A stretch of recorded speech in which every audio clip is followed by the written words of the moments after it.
The last question was asked for the first time, half in jest, on May 21st, 2061, at a time when humanity first stepped into the light. The question came about as a result of a $5 bet over highballs, and it happened this way. Alexander Adel and Bertram Lupov were two of the faithful attendants of Multivac. As well as any human beings could, they knew what lay behind the cold, clicking, flashing face, miles and miles of face, of that giant computer. Multivac was self-adjusting and self-correcting. It had to be, for nothing human could adjust and correct it quickly enough or even adequately enough. So Adel and Lupov attended the monstrous giant only lightly and superficially. They fed it data, they adjusted questions to its needs, and they translated the answers that were issued. For decades, Multivac had helped design the ships and plot the trajectories that enabled man to reach the Moon, Mars, and Venus, but past that, Earth's poor resources could not support the ships. Too much energy was needed for the long trips. Earth exploited its coal and uranium with increasing efficiency, but there was only so much of both. But slowly, Multivac learned enough to answer deeper questions more fundamentally, and on May 14, 2061, what had been theory became fact. The energy of the sun was stored, converted, and utilized directly on a planet-wide scale.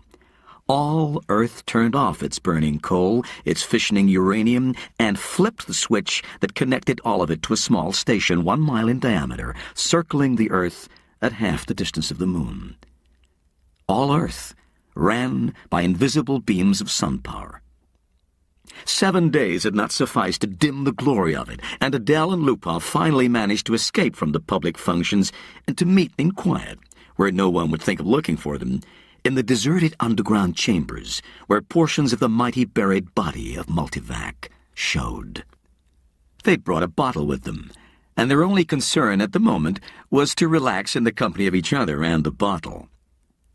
"It's amazing when you think of it," said Adel.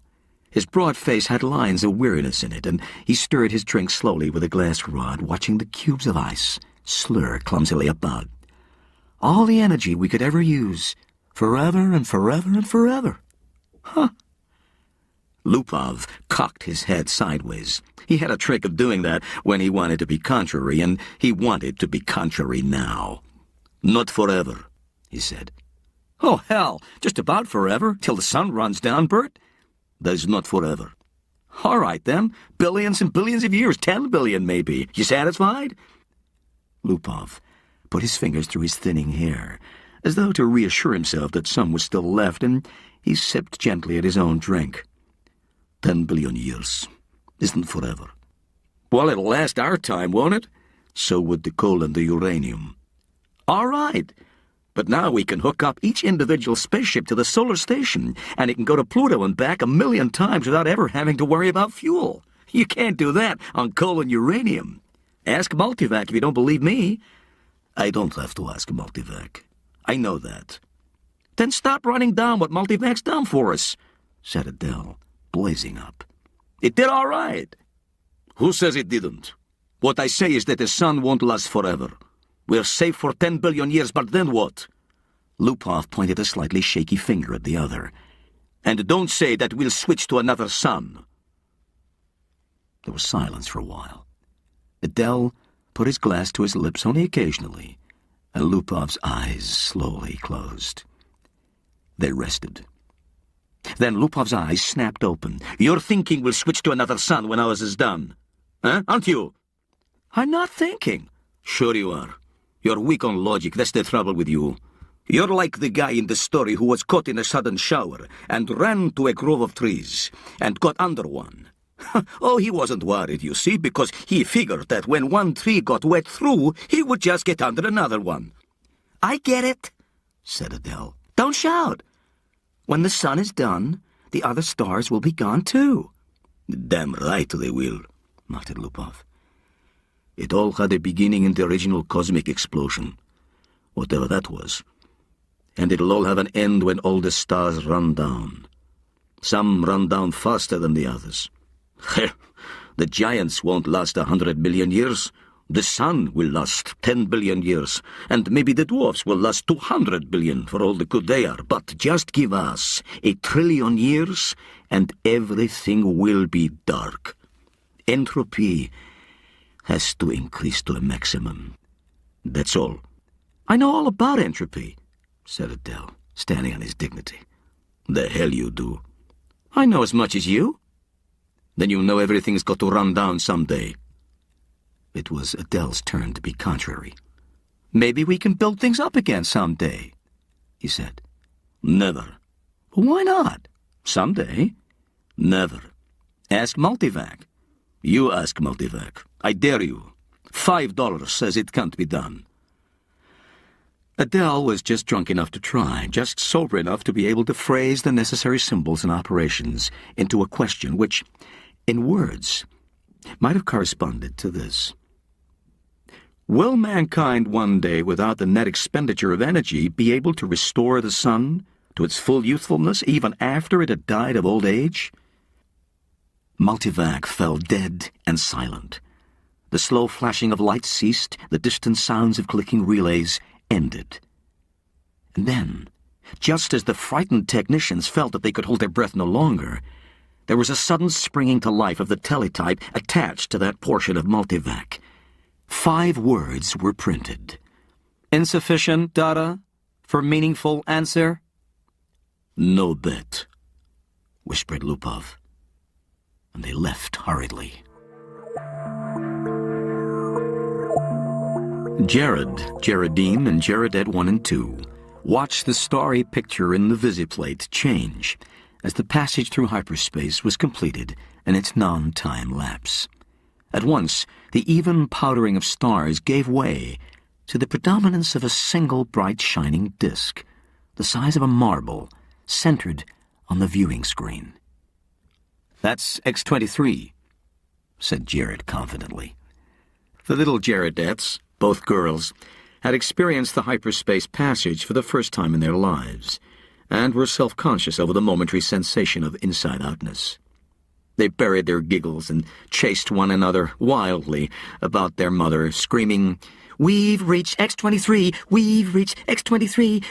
Quiet, children, said Geraldine sharply. Are you sure, Jared? What is there to be but sure? Asked Jared, glancing up at the bulge of the featureless metal just under the ceiling. Jared scarcely knew a thing about the thick rod of metal, except that it was called a microvac, that one asked it questions if one wished, that if one did not, it still had its task of guiding the ship to a pre-ordered destination, of feeding on energies from the various subgalactic power stations, of computing the equations for the hyperspatial jumps. Jared and his family had only to wait and live in the comfortable residence quarters of the ship. Someone had once told Jared that the AC at the end of microvac stood for automatic computer in ancient English, but he was on the edge of forgetting even that. Geraldine's eyes were moist as she watched the visiplate. I can't help it. I feel funny about leaving Earth. Why? Demanded Jared. We had nothing there. We'll have everything on X-23. Well, you won't be alone. You won't be a pioneer. There are over 1 million people on the planet already. And then, after a reflective pause, I tell you, it's a lucky thing the computers worked out interstellar travel the way the race is growing. I know, said Geraldine miserably. Jaredette 1 said promptly, Our microvac is the best microvac in the world. I think so too, said Jared, tousling her hair. It was a nice feeling to have a microvac of your own, and Jared was glad that he was part of his generation and no other. In his father's youth, the only computers had been tremendous machines, taking up 100 square miles of land. There was only one to a planet. Planetary ACs, they were called, and they'd been growing in size steadily for 1,000 years, and then, all at once, came refinement. In place of transistors had come molecular valves, so that even the largest planetary AC could be now put into a space only half the volume of a spaceship. Jared felt uplifted, as he always did when he thought that his own personal microvac was many times more complicated than the ancient and primitive multivac that had first tamed the sun, and almost as complicated as Earth's planetary AC that had first solved the problem of hyperspatial travel, and had made trips to the stars possible. So many stars, so many planets, sighed Geraldine. I suppose families will be going out to new planets forever the way we are now. Not forever, said Jared with a smile. It will all stop someday, but not for billions of years. Even the stars run down, you know. Entropy must increase. What's entropy, Daddy? Shrilled Geraldette, too. Entropy, little sweet, is just a word which means the amount of running down of the universe. Everything runs down, you know, like your walkie-talkie robot. Remember? Can't you just put in a new power unit, like with my robot? Well, in the universe, the stars are the power units, and once they're gone, there are no more power units. Geraldette 1 at once set up a howl. Oh, don't let them, Daddy. Don't let the stars run down. Now look what you've done, whispered Geraldine, exasperated. How was I to know it would frighten them? Gerard whispered back. Ask the microvac, wailed Geraldette 1. Ask him how to turn the stars on again. Go ahead, said Geraldine. It will quieten them down. Jared shrugged. No, I'll ask Microvac. No, don't worry, he'll tell us. He asked the Microvac, adding quickly, print the answer. Jared cupped the strip of the thin cellufilm and said cheerfully, See now, the Microvac says it'll take care of everything when the time comes, so don't worry. Geraldine said, And now, children, it's time for bed. We'll be in our new home soon. Jared read the words on the cellufilm again before destroying it. Insufficient data for meaningful answer. VJ-23X of Lameth stared into the black depths of the three-dimensional small-scale map of the galaxy and said, Are we ridiculous, I wonder, in being so concerned about the matter? MQ-17J of Nikron shook his head. I think not. You know the galaxy will be filled in 5 years at the present rate of expansion. Both seemed in their early 20s. Both were tall and perfectly formed. Still, said VJ-23X, I hesitate to submit a pessimistic report to the Galactic Council. I wouldn't consider any other kind of report. Stir them up a bit. VJ-23X sighed. Space is infinite. 100 billion galaxies are there for the taking. 100 billion is not infinite, it's getting less infinite all the time. Consider, 20,000 years ago, mankind first solved the problem of utilizing stellar energy, and a few centuries later, interstellar travel became possible. It took mankind 1,000,000 years to fill one small world, and then only 15,000 years to fill the rest of the galaxy. And now the population doubles every 10 years. VJ-23X interrupted. We can thank immortality for that. The galactic AC has solved many problems for us, but in solving the problem of preventing old age and death, it has undone all its other solutions. Yet, you wouldn't want to abandon life, I suppose? Not at all, snapped MQ-17J, softening it at once to, Not yet. I'm by no means old enough. How old are you? 223. And you? I'm still under 200. But to get back to my point, population doubles every 10 years. Once this galaxy is filled, we'll have filled another in 10 years. Another 10 years and we'll have filled 2 more. In 10,000 years, the entire known universe. And then what? VJ-23X said, As a side issue, there's a problem of transportation. I wonder how many sun power units it'll take to move galaxies of individuals from one galaxy to the next. It's a very good point. Already mankind consumes 2 sun power units per year. Most of it's wasted. After all, our own galaxy alone pours out 1,000 sun power units a year, and we only use 2 of those. Granted. But even with 100% efficiency, we only stave off the end. Our energy requirements are going up in a geometric progression, even faster than our population. We'll run out of energy even sooner than we run out of galaxies. Well, there may be some way to reverse entropy. We ought to ask the galactic AC. VJ-23X was not really serious, but MQ-17J pulled out his AC contact from his pocket and placed it on the table before him. "I've half a mind to," he said. "It's something the human race will have to face someday." He stared somberly at his small AC contact. It was only 2 inches cubed and nothing in itself, but it was connected through hyperspace with the great galactic AC that served all mankind. MQ-17J paused to wonder if someday, in his immortal life, he would get to see the galactic AC.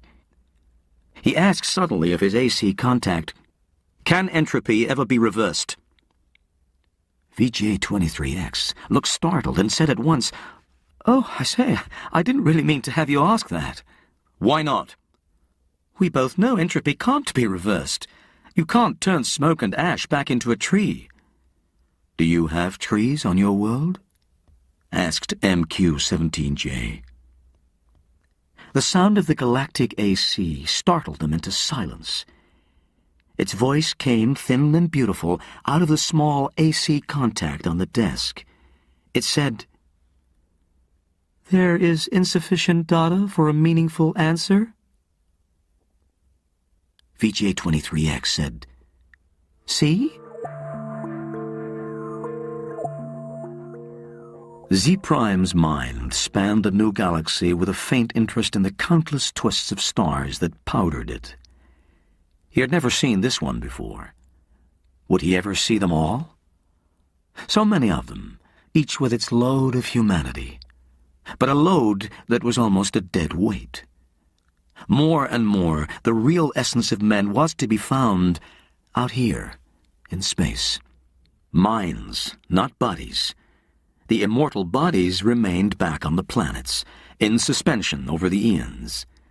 Sometimes they roused for material activity, but that was growing rarer. Few new individuals were coming into existence, but what matter? There was little room in the universe for new individuals. Z-Prime was roused out of his reverie upon coming across the wispy tendrils of another mind. "I am Z-Prime," he said. "And you?" "I am D-1. Your galaxy?" "Well, we call it only the galaxy. And you?" "We call ours the same. All men call their galaxy and nothing more." "True, since all galaxies are the same." "Not all galaxies. On one particular galaxy, the race of man must have originated." And Z-Prime said, "On which one?" "I cannot say. The universal AC would know." "Shall we ask him?" "I am suddenly curious." Z-Prime's perceptions broadened until the galaxies themselves shrank and became a new, more diffuse powdering on a much larger background. So many hundreds of billions of them, all with their immortal beings, all carrying their load of intelligences with minds that drifted freely through space. And yet one of them was unique among them all. One of them had in its vague and distant past a period when it was the only galaxy populated by man. Z-Prime was consumed with curiosity to see this galaxy, and he called out, "Universal AC! On which galaxy did mankind originate?" The Universal AC heard, for on every world and throughout space it had its receptors ready, and each receptor led through hyperspace to some unknown point where the Universal AC kept itself aloof. The day had long since passed, Z-Prime knew, when any man had any part of the making of a Universal AC. Each Universal AC designed and constructed its successor, in which its own store of data and individuality would be submerged. The Universal AC interrupted Z-Prime's wandering thoughts, not with words, but with guidance. Z-Prime's mentality was guided into the dim sea of galaxies, and one in particular enlarged into stars. A thought came, infinitely distant, but infinitely clear. This is the original galaxy of man. But it was the same, after all. The same as any other. And Z Prime stifled his disappointment. D sub 1, whose mind had accompanied the other, said suddenly, "And is one of these stars the original star of man?" The Universal AC said, "Man's original star has gone nova. It is a white dwarf." "Did the men upon it die?" asked Z Prime, startled and without thinking. The Universal AC said, "A new world, as in such cases, was constructed for their physical bodies in time?" "Yes, of course," said Z Prime. But a sense of loss overwhelmed him even so.